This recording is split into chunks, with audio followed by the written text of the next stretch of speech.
Experience is always better in a group. The Christian experience doubly so. We're just a group of gamers that love to talk about life, God, and video games in no particular order. So whether you're a newbie or a grizzled ancient like us, we want to help each other roll the level.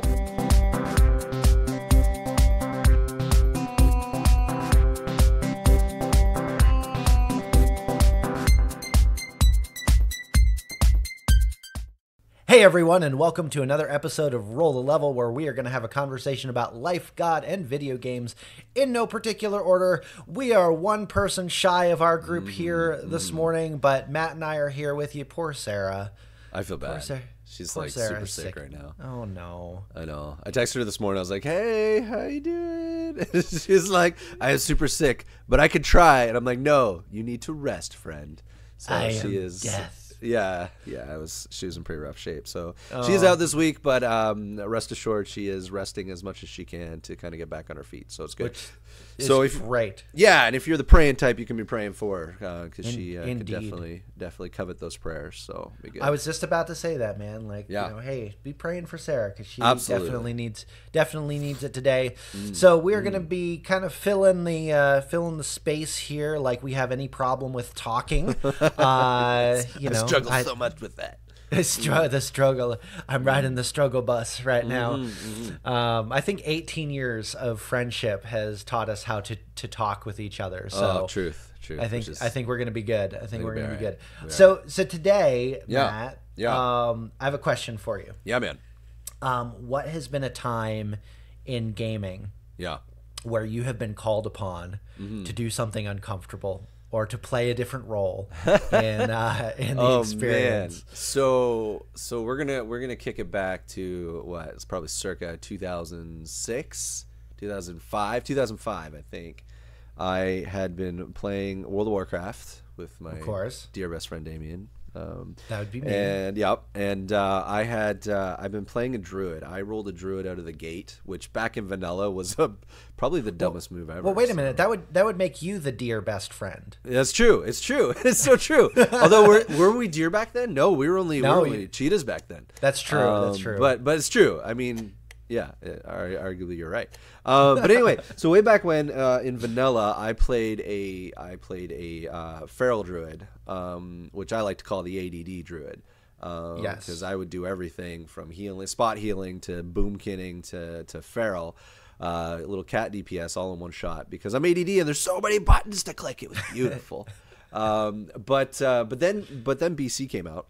And we started getting into, kind of into raiding and, the old Kara runs and all that jazz, and which was just some great times. And good old Karazhan, man, that was like, I cut my teeth on Karazhan. It was great. You did. And I remember like my first or second run through Karazhan, we didn't have an OT, an off tank.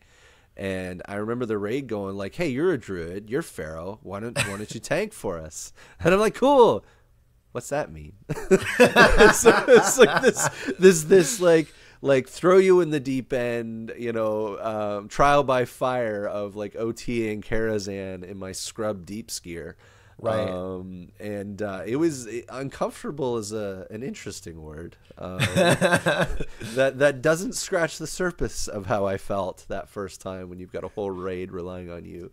I think if I remember correctly, I got a couple of very, very frantic whispers from you that are like, how do I do right? this? I don't know. What is aggro? What does this mean? Yeah, exactly. What is aggro? Why do I have to hold on to it? How do I hold on to it? Do I /hug it? Like, what's going on? I thought I was only supposed to pull it. Right. So yeah, that was probably the first real like role change for me that I've ever had to do, and it was interesting. It was a little uncomfortable. But it's interesting because in the middle of that, like, we joke around about me /whispering you in the middle of a raid, but it's funny when the role changes come like that. Like, the best thing you can do is call on people that understand it more than you do. Oh, right? Yeah, and Yeah. I can't say that I even had a great grasp on Yeah. that myself. True, but you because did at least understand the terminology, so that was exciting. This is true. This is true. I was able to explain that to you. Yeah, which is yeah, which is so- great. You know, Yeah, it's so, it's worked both ways on several occasions. It's true, and I mean, we ended up clearing most, or at least that part of the raid we were doing that night, because that was back in the days where you couldn't just blow through a raid in one Right. sitting. You took 4 hours just to kill 2 bosses, so Right. so good times there. But yeah, that's probably my first, and I mean not only, but definitely probably one of the first times that I really experienced the uncomfort of role change. But what about you, man? You know, I think for me, I don't think I actually like tanked anything until Wrath. Yeah. In World of Warcraft and Wrath of the Lich King. Was that on your Pally with Hohenheim? It would have been, yep. Yeah, it would yeah, have been on okay. Hohenheim on my Paladin. Yeah. But before that, I remember the the very first raid that I got brought into was Molten Core Oh man, in Yeah. vanilla. Yeah. As a healer. Oh gosh, And- on your shaman? Yes. Oh my word. I'm Well, sorry. it was more of one of those things where it was like, you know, if you played that class during vanilla, it was pretty much you were relegated to being a manatide totem. Oh, Like, absolutely. That's why people brought you into the raid. It was true. ridiculous. And so I just remember like the questions of like, do you have your fire protection potions? Do you have your fire resist gear? Yeah. And I had those things because at that point in time, my older brother was kind of the one that brought me in, or that Yep. suggested that I join this raid. And Mm-hmm. it was possibly like the most fish out of water experience. I mean, fortunately, like when it came to Wrath, you know, and tanking, I had been around enough people. Yeah, And you yeah. had been tanking for a pretty significant amount of time at that point. Yeah, I was. I think I'm still druid tanking. Then. You still were. Yeah. But it was one of those things where like I had you, I had the guy who was one of our raiding main tanks, Yep. Kevin, good Kev, that's friend of right. ours. Yeah. That I mean, if there was Sorry. a class, if Wait there for was the a cla- Sunders. Wait for the Sunders. Sorry, that's where my brain goes. if there was a class that could tank, like he pretty much, you know, could do it. It's true. And, It's true. Man, and it's so friggin' magic on tanking. he's just Yeah. one of the best tanks that I've ever met. But Yeah. anyway, whatever the case is, I remember talking with Kevin about what it looked like to paladin tank, and you know, and then those first baby steps into tanking instances, and then tanking raids, and Yeah. and stuff like that. And now, you know, that character is just like perma protection. It's true. It's so true. Yo. But this is kind of one of the reasons why this conversation has come up, you know, here today, is because Matt, you and I have both experienced a lot of role changes in life, Ugh, in ministry, and I would say even in marriage too, in a lot of ways as well. Like in those seasons where, you know, we're like, as you know, guys trying to pursue vocational ministry because this is the thing that we're kind of trained for and God's Yep. called us into, and Yep. and we have matchless wives. Can we just celebrate? Can we just celebrate our wives here for just a second? They are truth, amazing, Yeah. amazing people. Truth. That Truth. are not just, they're not sideline people. No. And I'm so thankful for them. But Yeah. but in the midst of some of these life changes, there have been times where, you know, I don't know that Bailey has been like super, you know, super supportive of kind of carrying, you know, some of the load of you know, family stuff. And Yep. I know that Tara's done, you know, the same for you, and absolutely. and we've both experienced those changes in ministry where we're called upon to something that's much bigger than ourselves. Yeah. And that's kind of a place where we both have found ourselves recently. Absolutely, man. I mean, So I don't know if you want to share yeah. a little bit about where you're at right now, Yeah. and what's going on with you. Yeah, Go for it. absolutely. Yeah, you know, it's. I mean, I've been doing vocational for what, like 15-ish, 16 years or something like that, and then a lot of stuff happened, which I've talked about in the past, so I'm not going to spend a lot of time there. But I had basically decided I was going to take myself on a self-imposed sabbatical, not a paid one. So I went and got a job doing some tech support at one of our local tech places, because I do have a background in computers and repair and a bunch of other stuff because I'm ADD. But to be honest, I kind of gotten comfortable in that role, and just kind of doing my thing. Because in all fairness, like it was a lot less stress. It was a lot easier in a lot of ways. Because I could kind of, and the great thing is, even in that context of just, of working and fixing things, like I still was able to be active and sharing my faith and engaging with the people around me. And I love those guys there. I try to get and visit them as much as I can, because they're just awesome guys, and I want them to know Jesus. And it's so good. But in the midst of that, God kind of called me back in. And tag in, boy, it's go time. Exactly right. Like this was God. In the last few months, God's really been like stirring this restlessness in me, which has been one of the ways he has the historical trend, I guess, with God in me, is that anytime he is calling me to something, there's a restlessness that comes with it.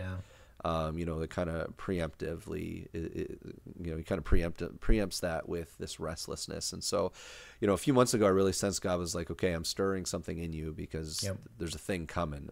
And so, I did what I do, and I committed that to prayer, and I talked to Tara about it and say, hey, just praying about this. Like, I'm not, I love my job. Like, I don't feel a need to leave my job or like, it's like, oh, I got to get out of here, because like they treated me great. They really did. Incredible team and just really loved on me. It's so incredible when you get nourished by people who don't profess Jesus. Like, it's so interesting how the Spirit does that.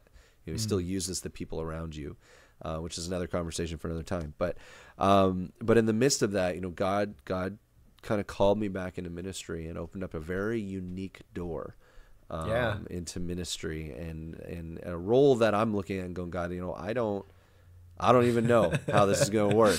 But if this is what you're calling me to, God, how do I tank? Right? Exactly. That's exactly it. I was slash whispering God, going, I don't know how I'm going to do this thing that you're calling me to, but I know that you're calling me. And that's the most important part of saying yes. We tend to. This is something I've been reminded a lot. Our life group has been cool. Has been studying the Book of Judges, which is just such an incredible testimony to how God uses broken people time and time again. And we just finished this study on Gideon, and it was that reminder that God does not call the equipped, but equips the called.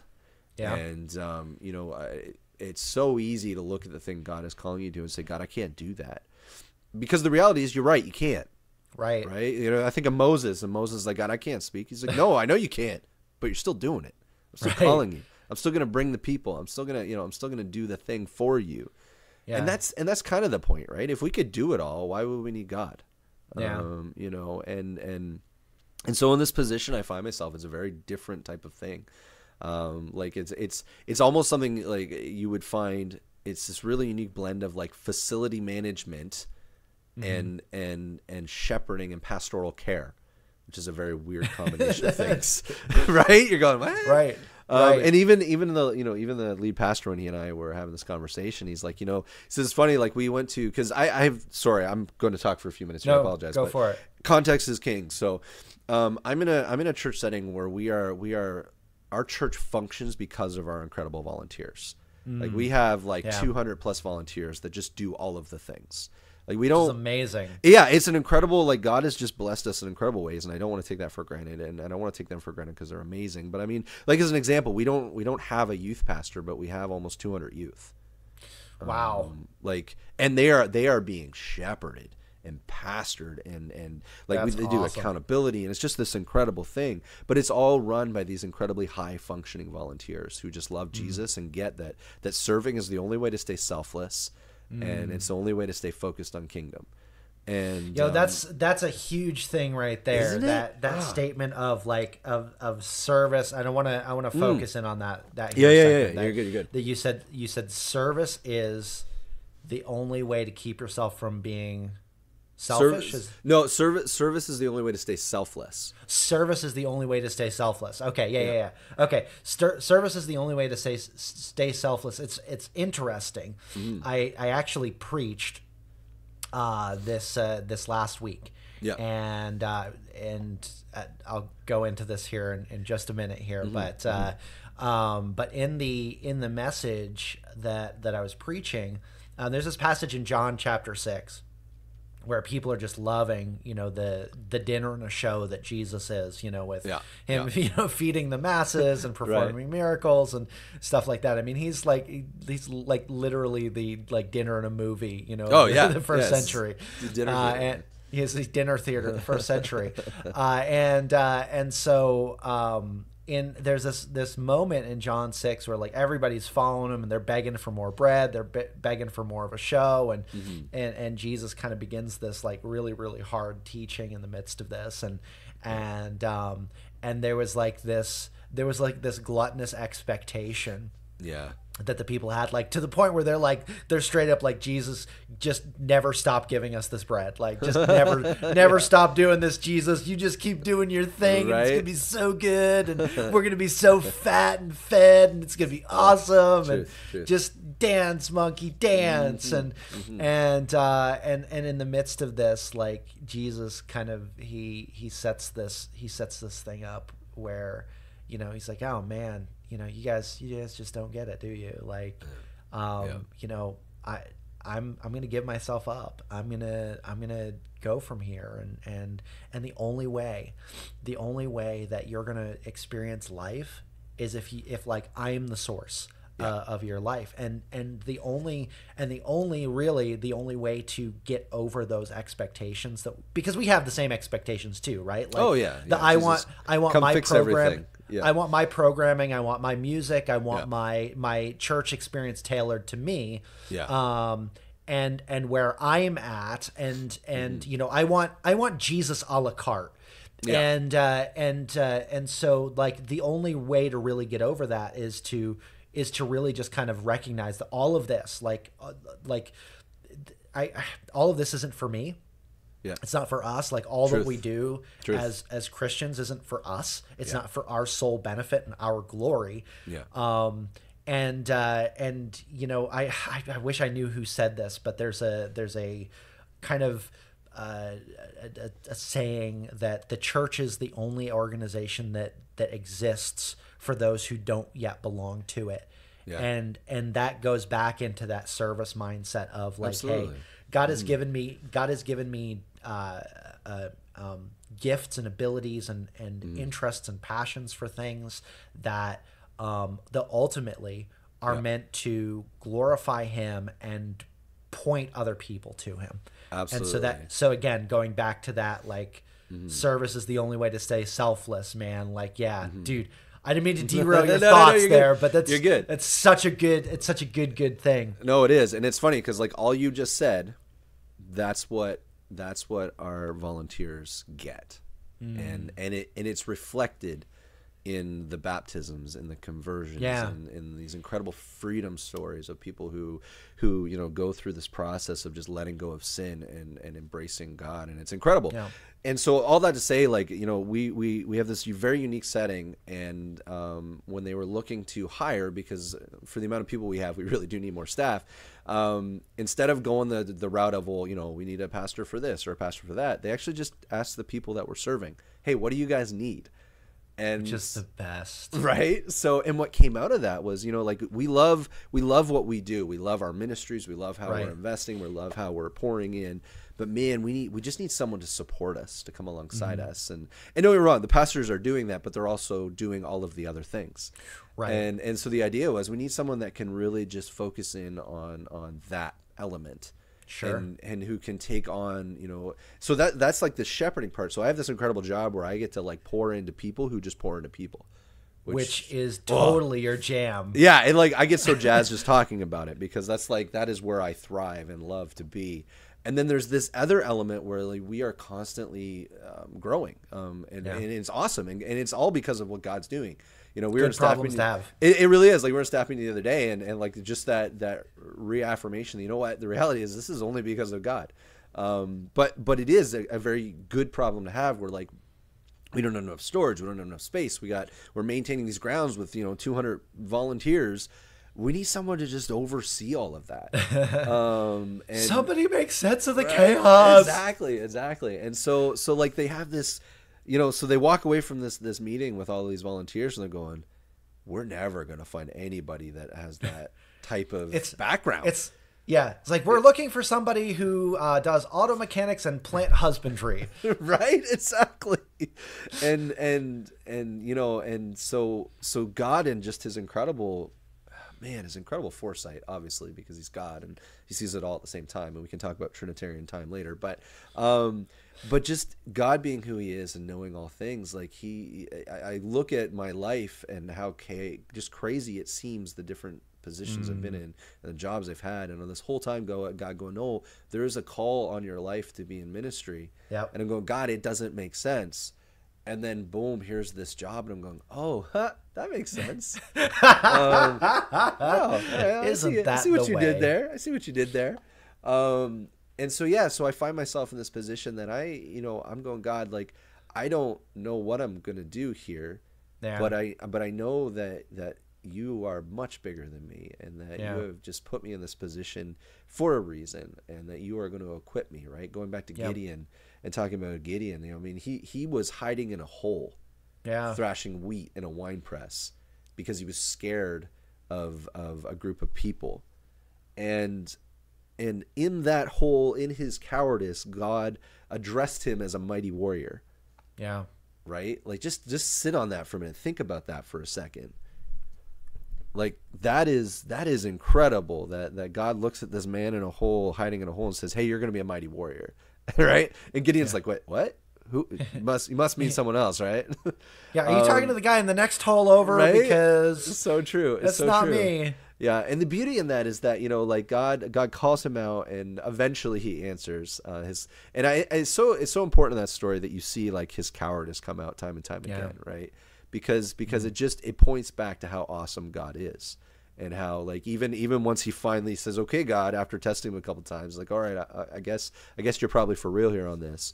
He starts with this incredible army, and I think they start out with like odds of 3-1, and by the time God's done, it's 300-1 if you math it out. It's so great because when they finally get to the point where they're facing off against this army, it's 300-1. So there's no way you can walk away from that and say, oh yeah, I did all this cool stuff. Right. Like, it's only because of God. And I think that's why it's so important that we acknowledge that, the reality is you can't do whatever God's calling you to. I hate that statement, God will only give you what you can handle. That's BS. It absolutely is BS. God throws stuff at you all the time you can't handle. That's the point. Is that you have to be dependent on him. You have to rely on him. You can't tank this without a healer. No, you really can't. You really can't. You need the God buff. Like, it's just the reality of life is you need the God buff. If you're going to get anything and go anywhere. And so, I guess, and all that. Sorry, Damon, I know I'm taking up a lot of the time here. You're good, man. But if I've learned anything in my life about role changing and God calling you to things you're not equipped for, that's the point. Don't shy away from that. If you sincerely sense the call of God in your life to do something that is so far removed from comfortable, man, embrace that. It's okay to be scared. I mean, Gideon was wetting himself. You think about it. He's going up against an army 300-1 odds with a clay pot and a torch and a trumpet. Like, I would wet myself. I'm sorry, I would. But he was obedient. He didn't bring the right gear to this fight. I don't have my fire protect gear on. But that being said, embrace that. And so, you know what? I am scared. It's okay to be honest about these things. I don't know why we get in our heads we have to be these super Christians. Because the reality is there's no heroes in the Bible other than Jesus. Yeah. We tend to idolize. You want to talk about idolatry? Sorry, this is a side note. We're talking about idolatry. The heroes of the Bible. That's BS. There's no heroes in the Bible except Jesus. There's a bunch of broken people that he chooses to use time and time again because God's awesome. Well, you know what really illustrates that point, kind of drives that home is look at the people that Jesus surrounded himself with. Oh, absolutely. My goodness. They're like dropouts and tax collectors and there's just all of the like fishermen, just all of the like I don't want to call them like unsavory folks, but I mean, they're definitely not your A team. No, and, no. And he surrounds himself with these people, and then like Matthew 25, he's like, hey, BT Dubs, all authority in heaven and earth has been given to me, so go. It's true. Wait, what? What, Jesus? Like, come on. Like, we're not anyone. No. All authority has been given to me. Hear me out. Yeah. I stutter here. All authority. Did I stutter? Did I stutter? All authority has been given in heaven and on earth has been given to me. Therefore, go and make disciples, Truth. and teach and baptize and Truth. excuse me. No, you're good. And even to the end of the age, I'll be with you. And even like going further back, like pre-crucifixion, Jesus says, I have to go. Yeah. I have to leave you, and it's going to be better for you that I leave you, because I'm going to give you my Holy Spirit, and He's going to work in you and through you, and you're going to be my. And it's so good. And then like Peter, I love Peter, and I resonate with him so much. Because he's always the first person to like open his mouth, and usually his foot isn't far behind, going into it. It's true. And if there's anyone that's like that, it's me. So there's that. Yeah. But anyway, like I resonate so much with that. And Matt, thank you so much for your reminder about Gideon and God and God being the hero. I actually needed to hear that today. Oh, that's encouraging. See, God's doing cool stuff. Yeah.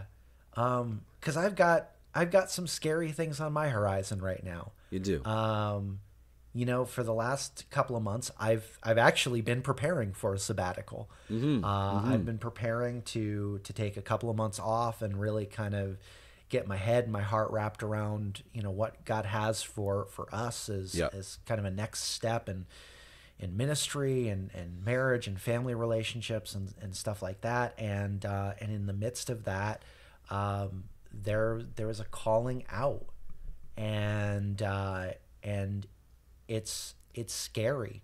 But at the same point in time, like I've maintained this. I've said this, and this is one of those like, okay, now rubber meets the road thing. And I actually have to live in the statement that I've made. But I would rather follow in the role that God wants me to play.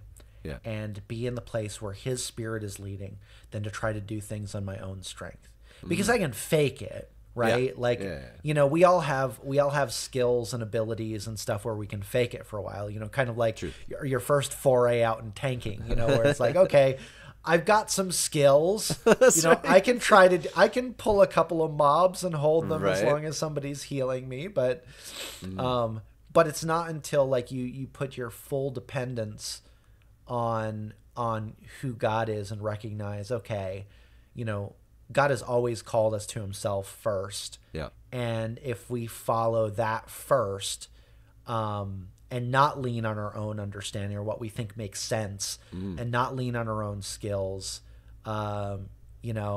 it's that whole like, trust in the Lord always and lean not on your own understanding. Truth. And He'll make your path straight. Like he's gonna do that. And so, I don't know what this next season of life and ministry looks like for me, but I know that I'm exploring things that are far outside of anything that I've ever been comfortable with, or everything that I've like admitted that I would even be remotely interested in doing or being.